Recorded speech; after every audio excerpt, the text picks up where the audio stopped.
আসসালামু আলাইকুম সম্মানিত দর্শক, আমি গোলাম মোর্শেদ আপনাদেরকে নিয়ে আসলাম এনায়েতপুর চৌহালি সিরাজগঞ্জ গোলামের হোটেলে।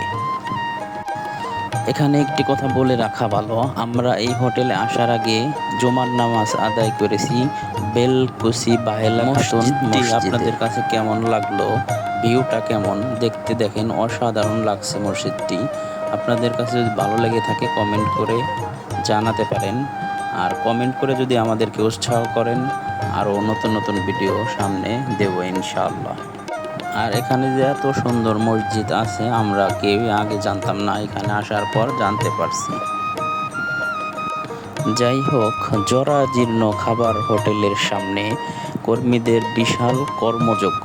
কেউ গরুর গোশত কাটছেন, কেউ পেঁয়াজ ছোলার নিয়ে ব্যস্ত, আবার কেউ নদীর মাছ কাটছেন। পাশেই রান্না হচ্ছে গরুর গোশত, নানা পদের খাবার।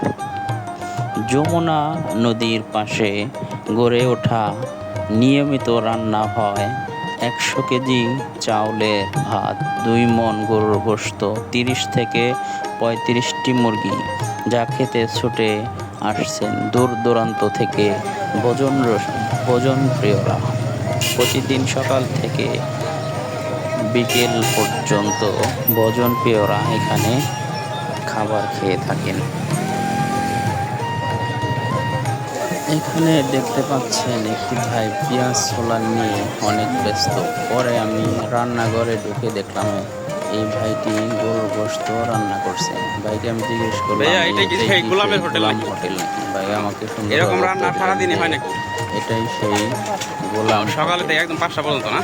দেখেন কত সুন্দর করে রান্না করছেন, গরুর গোশত রান্না করছেন, পাশে ভাত রান্না হচ্ছে।